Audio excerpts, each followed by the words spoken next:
tenemos en nuestro living al médico neuropsiquiatra Pablo Bolognesi. Pablo, ¿cómo estás? Buen día. Bien, escuchando esta música que nos puso el querido musicalizador. Ah, viste, Sí. nos dijo, voy a poner un tema que le gusta a Pablo. Después dijo, no sé si le gusta, pero lo pone de ejemplo. Me encanta, ¿Te me gusta, encanta. será? Y aparte tiene mucho que ver con lo que vamos a hablar hoy, ¿no? Sí, sí, porque el 29 de octubre va a ser el Día Mundial del ACV y justamente hoy le vamos a dedicar, ¿no?, esta columna al ACV, ¿no? Sí, sí, claramente. Es un día que se eligió para conmemorar un cuadro muy, muy severo, muy importante. Y me pone melancólico escucharlo a Cerati, una Claro, gran lo pérdida, ¿no? sufrió.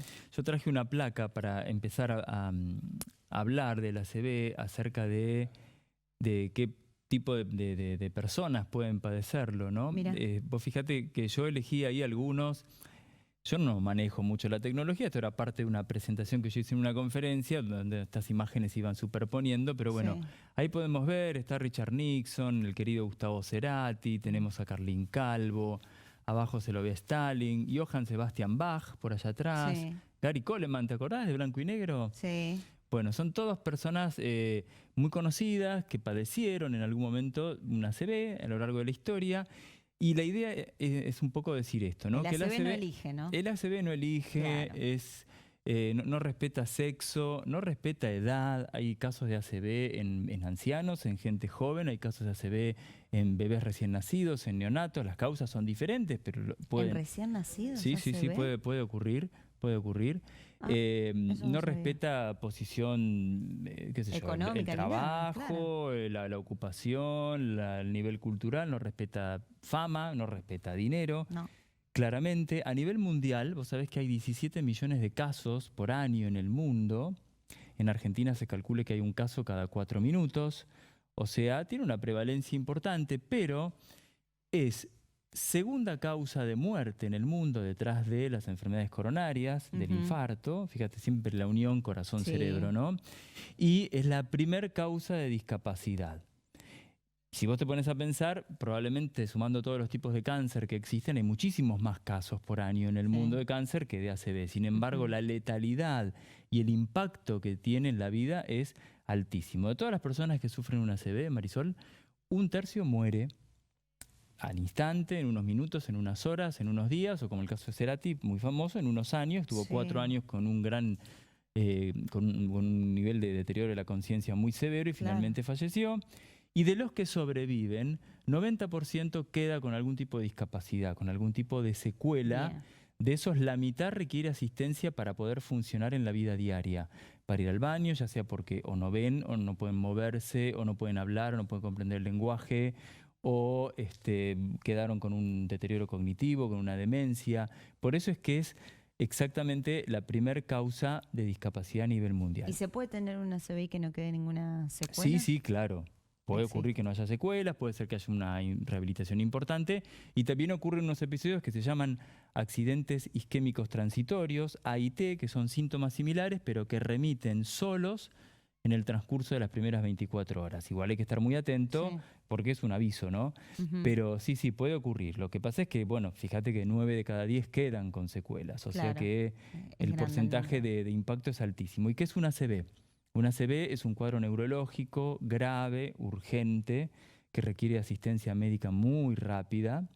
Es clave el tiempo. Sí, el tiempo es clave porque...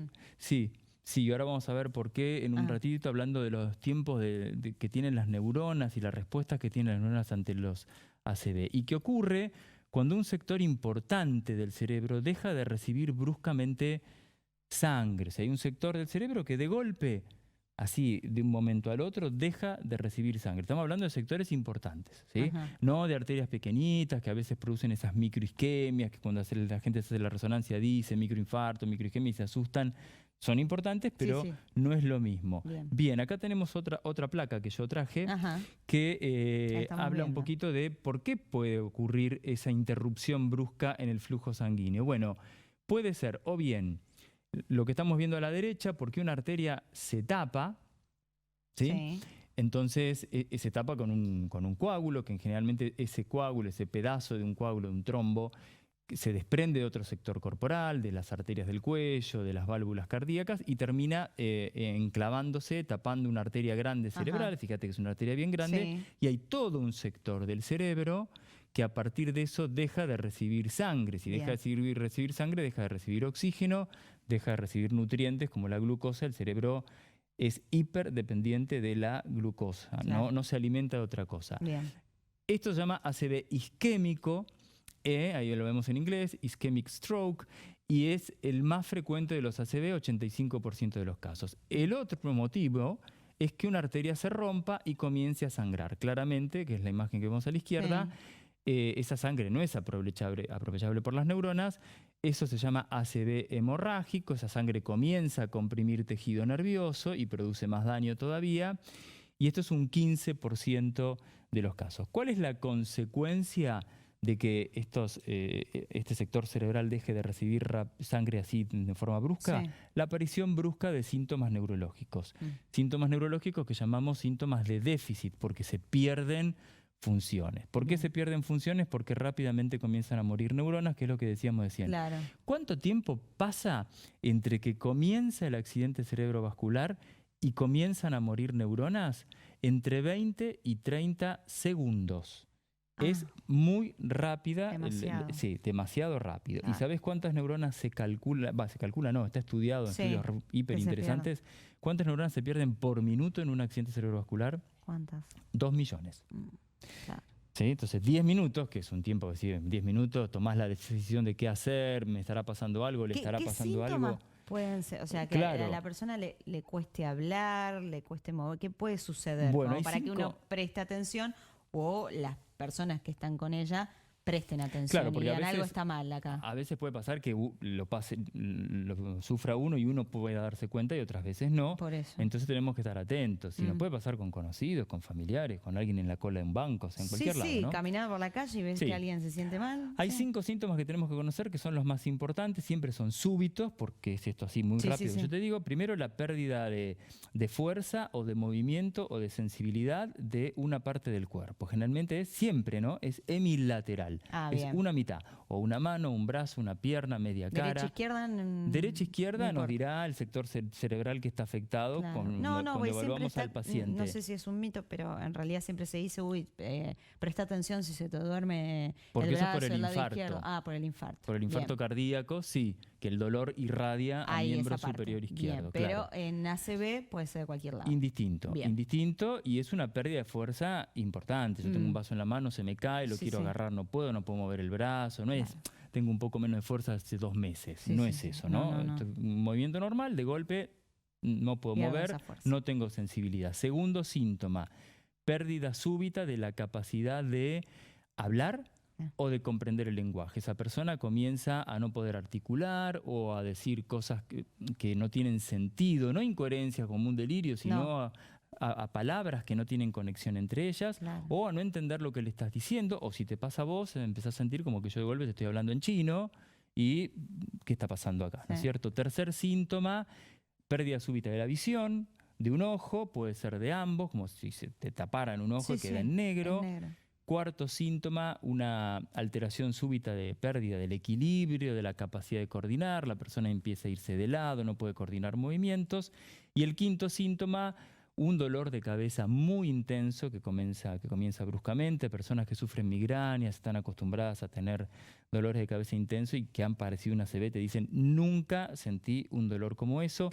Eso es característico del ACV hemorrágico porque la sangre comienza a comprimir y si bien el cerebro no tiene receptores de dolor, las membranas que lo cubren, las meninges sí, y es un dolor muy intenso, generalmente va acompañado de otros síntomas neurológicos, por el aumento de presión intracraneana y vómitos, pero bueno, ese es típico del hemorrágico. ¿Qué tenemos que hacer cuando pasa eso? La pregunta que te quería hacer, ¿tienen que aparecer todos estos síntomas o tan solo uno ya está al alcance? Con uno es suficiente. Bien, perfecto. Con uno es suficiente. ¿Y qué hacemos cuando lo detectamos u otra persona lo detecta? Mira, la palabra clave que yo siempre uso es tiempo, porque tiempo es igual a neuronas vivas, ¿no? 2 millones de neuronas por minuto, tenemos 100.000 millones de neuronas, tenemos resto, Pero en 10 minutos son 20 millones. Claro. Y aparte también depende del sector, Marisol, que esté afectado. Porque bien. hay sectores que son vitales. Por eso es que hay un tercio que hagas lo que hagas, aunque actúes rapidísimo, no sobrevive o queda con secuelas muy graves. Pero lo que hay que hacer es ir rápidamente a un centro de atención, un centro de salud, de alta complejidad. No pierdan tiempo, como yo siempre digo, aunque tengas a media cuadra, viste, unos policonsultorios neurológicos, ponele, tenemos ya lo ideal, neurólogos a media cuadra. ¿Salita de salud, eso no? No. Centros de alta complejidad, clínicas que tengan tomógrafo, resonador, que haya neurocirugía, que haya guardias capacitadas. Hay grandes clínicas acá en Mar del Plata, sanatorios privados, tenemos el hospital intersonal, tenemos un hospital privado también. Hay que dirigirse a esos centros, porque si vos vas a un consultorio y ponele que te dicen, sí, mirá, esto es compatible con una ACV, no pueden hacer nada y seguís perdiendo tiempo. Y que te digan que no, a veces se puede decir que no, otras veces sin hacer ciertos estudios realmente no podemos decir que no. Entonces te van a terminar derivando. Hay que ir rápidamente porque el tiempo es clave, no solo por la lesión, sino por el tiempo que tenemos para instalar un tratamiento. Si hay una hemorragia, verla en una tomografía, ver qué ubicación tiene y si es operable, poder abrir, poder drenar, poder coagular, poder frenar esa hemorragia, poder ir controlándola.